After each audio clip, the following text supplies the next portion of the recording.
Assalamualaikum warahmatullahi wabarakatuh. Alhamdulillahi rabbil alamin. Wassalatu wassalamu ala ashrafil anbiya'i wal mursalin wa ala alihi wa ashabihi wa man tabi'ahum bi ihsanin ila yaumiddin. Amma ba'du. Qala Allah Ta'ala walau anna ahlal qura amanu wattaqau lafatahna alaihim barakatim minas sama'i wal ard. Firman Allah yang bermaksud, kalaulah penduduk di sebuah kampung, daerah, negeri, negara beriman dan bertakwa kepada Allah Subhanahu wa Ta'ala, nescaya Allah Subhanahu wa Ta'ala memberi jaminan pasti Allah akan membuka pintu-pintu keberkatan langit dan juga bumi. Yang dihormati Al-Fadil, Tuan Pengurusi Majlis, yang kita raikan, yang berhormat Senator IRTS Haji Khairuddin Khairuddin, Ketua Penerangan PAS Pusat,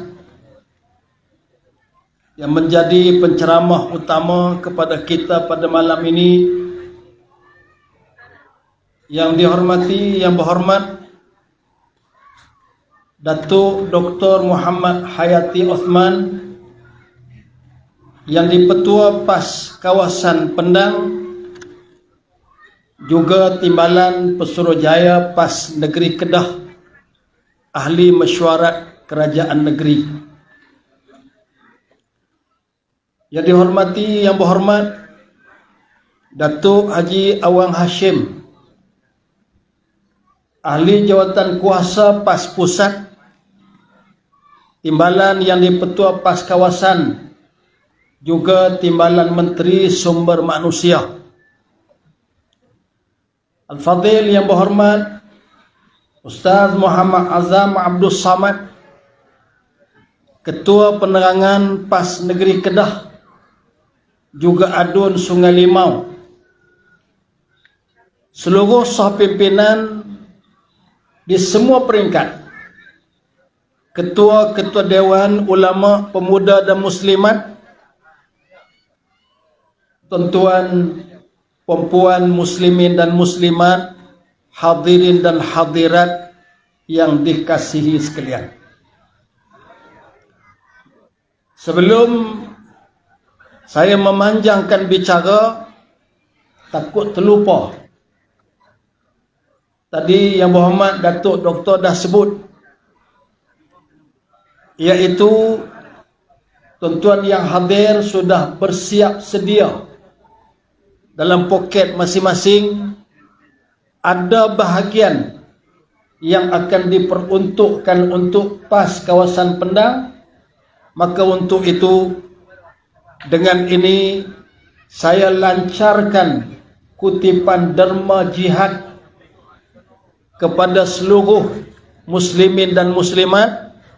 Maka minta petugas-petugas untuk bergerak bertemu dengan tuan-tuan. InsyaAllah, sambil-sambil petugas bertemu dengan tuan-tuan, sambil-sambil tuan-tuan menderma, sambil-sambil itu kita teruskan ucapan dan majlis kita, insyaAllah. Mama Tani.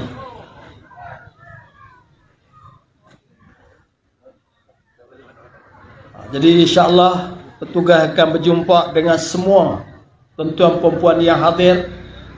Hak duduk sila, hak duduk atas kerusi, yang duduk atas motor, mana-mana, di mana sahaja, insyaAllah. Dan kalau tak kutip derma kita ni, dia tak boleh balik, dia tak puas hati. Tuan-tuan yang dikasihi sekalian,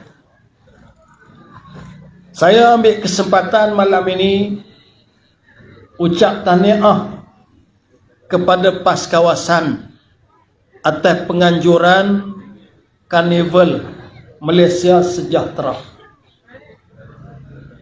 Di samping menganjurkan majlis dengan berbagai-bagai aktiviti yang disusun atau 2 hari penuh, saya juga dapat menyaksikan satu perkembangan yang baik, iaitu pada 4 Julai tahun ini, lingkungan 2 bulan lebih sahaja, saya hadir kebetulan sempena pelancaran jentera pilihan raya PAS kawasan Pendang, dan juga ada majlis peletakan batu asas untuk pembinaan Dewan dan Komplek PAS kawasan Pendang. Malam ni hadir, tengok-tengok rangka bangunan Dewan sudah hampir siap. Tinggal nak bumbung ya. Saya duk hitung tengok, kalau mai pula 2 bulan lagi, insya-Allah kita sudah berada dalam Dewan, di bawah Dewan sekurang-kurang. Dan seperti yang disebut, target yang diletakkan, yang disebut oleh YB-YDP tadi, iaitu akan dapat diguna dan dimanfaatkan pada tahun 2022 ini, insya-Allah. Tuan-tuan, PAS Kedah baru sahaja selesai melaksanakan tanggungjawab jadi tuan rumah kepada muktamar yang ke-68. Rata-rata kepimpinan kita, peringkat pusat, peringkat negeri-negeri, mereka rakamkan ucapan tahniah di atas kejayaan jadi tuan rumah. Memang kita berempah pula, bermula daripada sejak muktamar yang lepas di Terengganu, bila PAS Pusat putuskan tempat muktamar tahun ini ialah di Al-Ustaz di Kedah, kita balik terus mula buat persiapan. Kita nak perbaik sikit, naik taraf sikit Dewan kita, kemudian naik taraf sikit sekitar kawasan komplek, dan alhamdulillah apa yang kita rancang sebelum berlangsung muktamar, Dewan kita siap hampir sepenuhnya boleh dimanfaatkan sebaik yang mungkin. Berapa kita belanja? Lebih daripada 1 juta. Ambil mana duit belanja ni? Dalam poket ahli-ahli PAS di Kedah. Syukur pada Allah. Kemudian dalam masa yang sama kita naik taraf sikit. Pasal kawasan komplek kita itu ialah dulu daripada tanah bendang. Kita tambun. Dan kita tahu bila cuaca hujan turun, lori lalu, kereta lalu, masuk sana sini, orang berjalan. Kalau kita kekal dengan keadaan tanah merah tu, alamak dia lepas muktamar boleh bawa benih pi tabung. Dia jadi menang, dia jadi selut. Lalu kita naik taraf sikit, letak batu, bolehlah dimanfaatkan. Cuma tuan-tuan yang hadir, saya yakin, terutama pada malam pelancaran jentera pilihan raya, malam itu komplek PAS yang seluas 15 relung itu sudah jadi cukup sempit. Tak ada tempat nak parking, tak muat dah untuk gerai. Kita duk ingat dulu 15 relung ni cukup luas dah. Naik komplek, beberapa bangunan habis jadi padat. Tapi apapun, alhamdulillah majlis dapat berjalan dengan lancar. Cuaca pun baik walaupun hujan. Daripada 4 malam, kita 3 malam tuan-tuan kita buat ceramah. 3 malam tak hujan. Malam yang kita rehat, pasal nak buat persiapan untuk muktamar, tak mau ada gangguan malam tu. Malam tu hujan. Ada sikit hujan berlaku pada hari akhir 4 hari bulan. Tu pun sebelah pagi.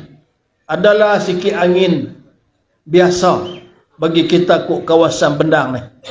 Tapi kesimpulannya, perjalanan muktamar elok, kehadiran perwakilan hebat, kemudian kehadiran peserta untuk himpunan pelancaran jentera pun ramai, capai target dan sasaran. Pakat balik puas hati. Kita pun syukur pada Allah, puas hati. Saya malam ni ucap berbanyak terima kasih pada semua tuan-tuan yang terlibat. Tak kira sama ada langsung tak langsung. Yang sempat hadir, yang duduk jauh, yang sempat menyumbang, dalam bentuk doa supaya majlis dapat berjalan dengan lancar. Semua kita ucap berbanyak-banyak terima kasih. Muktamar, saya sebut dengan kawan-kawan, kita urus macam dengan kenduri pakat. Apa hak kita boleh tolong, kita pakat tolong. Hak boleh tenaga, yang boleh duit ringgit, yang boleh bagi masa bagi, apa sahaja. Alhamdulillah. Allah wassalam. Panjang Izzuddin. Panjang ni kalau tak ada, pelik. Kok mana pun dia ada. Alhamdulillah. Syukur ni tuan guru kita yang cukup istiqamah dengan majlis-majlis yang ada di dalam jamaah. Tuan-tuan yang dirahmati Allah. Selepas muktamar, fokus kita ialah kepada menghadapi pilihan raya umum. Kalau kita tengok kepada perkembangan hari demi hari, duk berasa macam dekat sangat dah pilihan raya. Dia kalau dulu-dulu kita duk sebut ada alamat sughra, ada alamat kubra. Ada tanda kecil, ada tanda besar. Lah ni tuan-tuan, nak tunjuk dekat tak dekat pilihan raya, tiba-tiba Tun Dr. Mahathir kata, saya banyak pihak duk desak untuk jadi Perdana Menteri pula. Tu dia lah tu. Tu dekat lah tu, dekat pilihan raya tu. Saya pun duk tengok, baca lah juga. Tak tahulah ketua penerangan, wabi ketua penerangan kita, dia jumpa tam-tam mana, pihak mana duk desak dia ni. Sampai jangan main sampai. 96 tahun. Dia kata banyak pihak duk desak dia, dia tak mau dah. Allahu Akbar. Dia tambah pula sikit lagi. Dia kata sekarang PAS adalah parti kafir. Tu dia pula dah. Dia dah.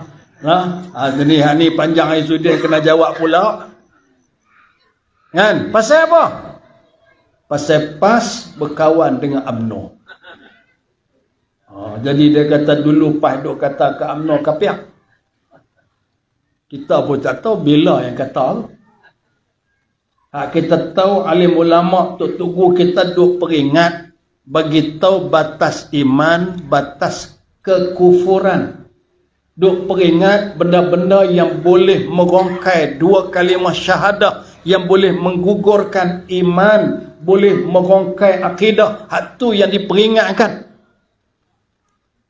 Saya ingat tak ada satu dasar PAS mengkafirkan mana-mana pihak secara jelas, secara terang dan terbuka. Jadi ini benda hak dimainkan balik. Bila serangan kepada PAS itu kuat, itu tanda pilihan raya dekat. PH pun sehari dua ni terloncat-loncat.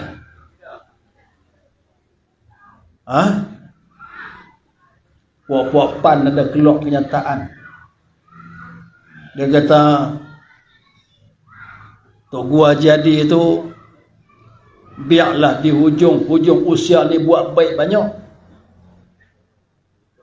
Suruh Tok Gua buat baik. Pasal apa? Pasal kenyataan Tok Gua Presiden menyerang PH. Jadi rupanya bila serang PH, dia pakat loncat riuh. Tok Guru tentu mengingatkan rakyat bahaya PH. Rakyat sendiri dapat saksikan bagaimana 22 bulan mereka jadi kerajaan. Ada banyak perkara yang berkait dengan kepentingan agama, yang berkait dengan kepentingan bangsa, yang berkait dengan kepentingan negara, yang semua kita maklum celah tergugat dan terjejah pada waktu PH jadi kerajaan. Benda tu benda terang, benda yang jelas tentu berlaku. Masyarakat, rakyat boleh lihat bagaimana tindak balas rakyat. Himpunan membantah ISAT sebagai contoh. Bukan senang tuan-tuan nak himpun orang, nak buat turun orang sampai mencecah 1 juta orang, nak cecah 500,000 orang. Bukan senang. Tapi rakyat turun. Pasal apa rakyat turun? Pasal rakyat merasai bahayanya pendekatan yang diambil oleh PH pada waktu itu. Kita masih ingat benda-benda tu.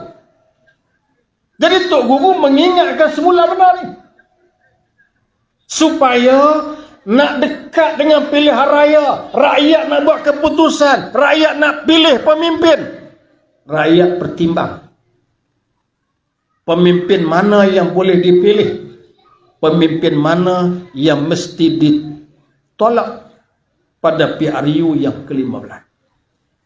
Tuan-tuan, kita masih lagi dalam suasana menyambut kemerdekaan. Hari ini 16 September, sambut Hari Malaysia. 31 Ogos, sambut Hari Kebangsaan. Tahun ini, sambutan Hari Kebangsaan sudah tahun yang ke-65. 65 tahun negara merdeka. Sepanjang 65 tahun ini, negara dibangun dengan berbagai cabaran. Banyak sangat cabaran terpaksa dihadapi dalam tempoh tu. Tentu saksikan apa yang berlaku pada 13 Mei. Kalau tak dan sekalipun, saya tak dan tahun 13 Mei ni, peristiwa 13 Mei. Tapi sempat dan boleh menyaksikan kesan serta sejarah yang berlaku. Melihat bagaimana satu sejarah hitam negara berlaku. Kemudian kita saksikan pula berlaku tuan-tuan kekacauan-kekacauan dalam negara sepanjang tempoh negara ni merdeka. Contoh, berlaku di negeri Kedah ini peristiwa berdarah di Mamali. Menyayatkan hati. Jadi 65 tahun negara merdeka, kita patut jadikan iktibar dan pengajaran. Dalam tempoh itu ada berbagai-bagai peristiwa, tapi saya menilai peristiwa yang paling berat bagi Malaysia ialah 2018 bila negara diperintah oleh PH. Ini tuan-tuan yang paling berat. Pasal mereka berkuasa, mereka boleh buat dasar, mereka boleh tentukan hala tuju negara. Dan kesan yang berlaku sepanjang 22 bulan itu terpaksa diambil masa untuk pulihkan semula. Ini musibah yang menimpa negara yang harus diingat. Maka PRU yang ke-15 adalah PRU yang sangat penting untuk menentukan apa akan berlaku 65 tahun ke depan negara kita. Apa tentu akan jadi kepada agama kita, kepada anak bangsa kita, kepada negara kita, pada zuriat keturunan kita untuk 65 tahun yang akan datang.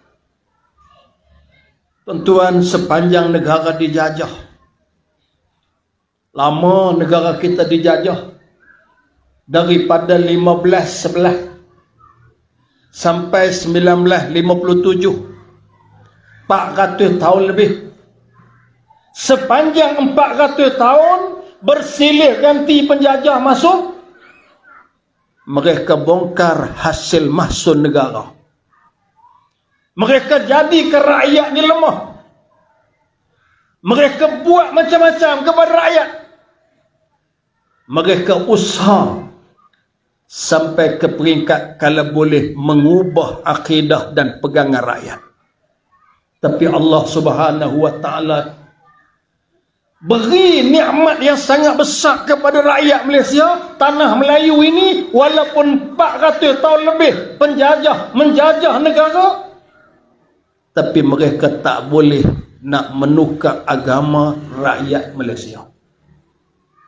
Tang ni tuan-tuan, kita kena bersyukur sungguh-sungguh. Syukur waktu negara diberi kemerdekaan, walaupun kemerdekaan kita dilihat kemerdekaan hasil rundingan dengan penjajah. Tapi waktu diberi, rakyat ini masih lagi mewarisi akidah tok nenek kita yang beriman kepada Allah Subhanahu wa taala. Saya dalam hal ini selalu terkenang apa yang diceritakan oleh almarhum Datuk Dr. Harun Din. Dia cerita bagaimana waktu Bosnia Herzegovina dulu dibantai habis-habisan rakyatnya oleh Serbia. Tuan-tuan pun ingat waktu tu. Cerita almarhum Dr. Harun, mereka pernah sampai di sana sebelum pembantaian itu. Sebelum pembunuhan tu, mereka dah sampai di Bosnia. Waktu sampai di Bosnia, masuk waktu semayang, ada masjid yang dibuka. Masuk masjid semayang, tapi tengok anak-anak muda duk melepak di tangga-tangga masjid. Waktu tu ditanya, kamu tak semayang ke? Anak muda ni jawab, kami tak semayang. Kamu agama apa? Tak semayang. Orang semayang kamu duduk di tangga. Anak-anak muda ni jawab, kami tak pasti kami agama apa. Tuan-tuan bayangkan. Kami tak pasti kami agama apa. Cuma kami pernah dengar bahawa tok nenek kami dulu agamanya ialah Islam. Jadi di Bosnia. Jadi di Filipina. Kesan daripada penjajahan Filipina, daripada Manila itu dikenali dengan Amanillah, berubah menjadi Manila. Daripada Islam jadi Kristian. Tapi tuan-tuan, alhamdulillah kita dapat bertahan dengan akidah Islam. Dengan apa tuan-tuan orang-orang tua kita dulu bertahan akidah pada anak-anak ni, sampai mereka boleh wariskan Islam pada kita? Jawapannya dipertahan hasil daripada jihad dan perjuangan alim ulama tok-tok guru. Di sinilah jasa pondok. Alhamdulillah kita di Kedah ni bertebaran pondok pada waktu itu. Pendang saja berapa pondok. Pernah diceritakan oleh Datuk Badarudin, bekas mufti, pernah dibuat satu himpunan tok-tok guru pondok di pondok Tuan Guru Haji Man buat kepayang. Betul ya Pak? Saya no? Dibuat himpunan ni, kehadiran pada waktu itu lebih daripada 100 orang Tok Guru pondok di Kedah. Artinya pondok di Kedah ni lebih daripada 100 buah. Ini zaman waktu ayah dahnya masih hidup. Zaman Pak Mak Kupelu masih ada. Zaman Tok Guru Wajiman masih ada. Nak gambarkan tuan-tuan, inilah yang mempertahankan akidah. Kita pondok berjasa mempertahankan akidah umat ini daripada dimurtadkan oleh penjajah. Syukur pada Allah. Kita melihat tuan-tuan jasa generasi yang lalu mempertahankan akidah, boleh wariskan agama kepada kita. Maka kita perlu menginsafi ini untuk 65 tahun yang akan datang. Apa hak kita nak waris kepada anak cucu kita? Adakah masih boleh pertahan agama mereka? Boleh pertahan cara hidup budaya yang dikehendaki oleh agama? Hak ni tuan-tuan yang kita ambil tanggungjawab pada kerajaan. Laksana apa hak Tuhan suruh. Sedaya upaya kemampuan kita untuk tutup lubang-lubang yang menjadi dosa, yang menjadi kemungkaran, yang menjadi punca Allah Ta'ala murka. Tuan, bila kita boleh jaga benda-benda yang Allah suruh jaga, Allah buka pintu-pintu keberkatan. Tuhan buka. Yalah, cabaran banyak. Jadi kerajaan pun berdepan dengan berbagai ujian. Sebut kepala ayak, dia pun nampak Kedah. Sagi Gunung Jerai, sagi Gunung Ineh. Nampak Kedah tuan kepala ayak. Ini musibah. Kita terima dengan sedih, dengan rasa duka cita. Tapi redha itu ketentuan Allah. Ketentuan Allah. Kita ni boleh rancang, tapi hak menentu ke Allah Subhanahu wa Ta'ala. Tapi di sebalik musibah yang berlaku, Allah Subhanahu wa Ta'ala nak tunjuk setara mana keprihatinan daripada kerajaan, keprihatinan daripada kepimpinan. Alhamdulillah, setakat saya perhati tuan-tuan, dan kita pun terlibat sama. Berlaku di Jerai, berlaku di Kupang. Ya Amat Berhormat Menteri Besar kita sebagai ketua kerajaan, dia di antara orang awal yang sampai. Berlaku petang, malam dah sampai. 4 Julai hak berlaku di Gunung Ineh, kita di sini ada program. Menteri Besar kita sampai. Alhamdulillah. Bila ketua kerajaan sampai, hal lain kena sampai. Tindakan segera diambil. Ini tuan-tuan, keprihatinan. Tak terhenti sekadar keprihatinan kerajaan, keprihatinan daripada parti, keprihatinan dari NGO, keprihatinan daripada seluruh negara. Akhirnya bantuan sampai. Saya dipahamkan waktu saya pergi lepas 2 minggu. Pergi dah 2-3 kali. Tapi selepas 2 minggu pergi lagi. Ada lagi sumbangan yang kita sampai. Waktu tu pakat duk sembang dah ada duk bunyi. Ish, dia kata kau lagu ni banjir pula pun tak apa. Banjir sungguh tuan-tuan tu. Dengan duk main. Ada ni ada bercakap. Yang saya sebut ni pasal pengurusi majlis. Pengurusi majlis di sebuah masjid waktu buat serahan sumbangan ni, dia kata saya duk dengar dah. Ada orang kot ni ada duk sebut. Dia kata kau lagu ni banjir pula pun tak apa. Pasal apa? Sumbangan banyak. Tuan-tuan bayangkan. Toto untuk lapik tidur tu, hak dia terima sampai telefon anak haduk di negeri mana, abang balik main ambil banyak ni, banyak sana di rumah. Dapur gas dulu ada 1, lepas ni ada 7. Tuan-tuan, limpahan yang mereka dapat kerana apa? Keprihatinan. Ya, ada musibah, tapi di sana terkandung hikmah daripada musibah, keprihatinan daripada pelbagai pihak. Tuan-tuan, tadi banyak disebut oleh Yang Berhormat Doktor berkaitan dengan kita menerima pelaburan-pelaburan masuk. Ada orang sebut, dia kata saya ni, orang duk sebut di Kedah pelaburan masuk 68.3 bilion tahun sudah, tahun ni pun masuk banyak, tapi tak boleh pun.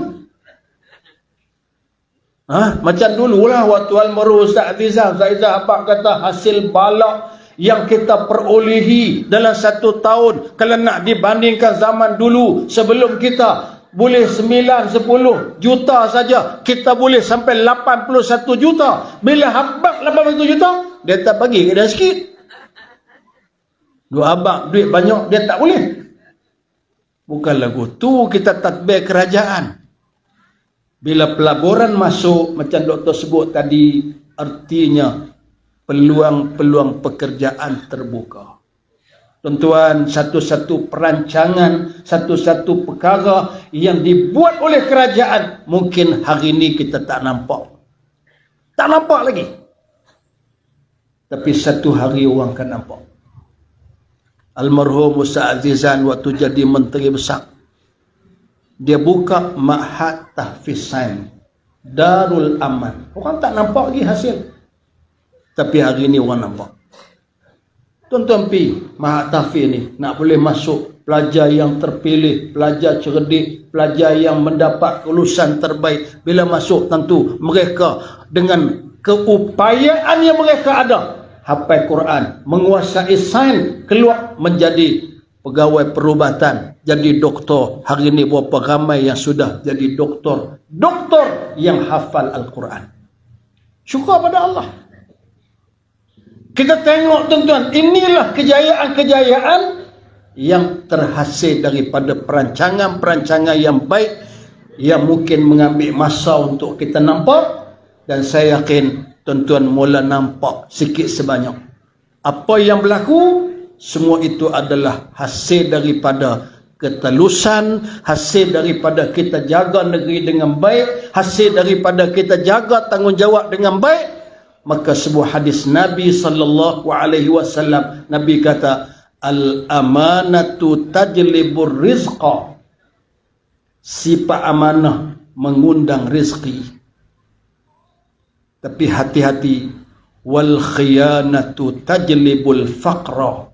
Kamu khianat itu akan mengundang kefakiran. Tuan-tuan, saya berjanji dah nak bagi ruang yang lebih kepada ketua penerangan yang mai jauh. Saya haduk kok ni dengan Dr. Mak Yati ni, kami tak ada masalah. Jadi ruang yang cukup untuk YB ketua penerangan kita yang mai jauh. Dan saya yakin ada banyak isu-isu negara yang akan diberitahu kepada kita nanti. Dan mungkin ketua penerangan ni boleh habak bisik-bisik bila tarikh pilihan raya. Jadi sekadar itu, salah silap minta maaf banyak. Tahniah sekali lagi kepada PAS Kawasan Pendang, tuan-tuan yang hadir pada malam ini. Assalamualaikum warahmatullahi wabarakatuh. Takbir.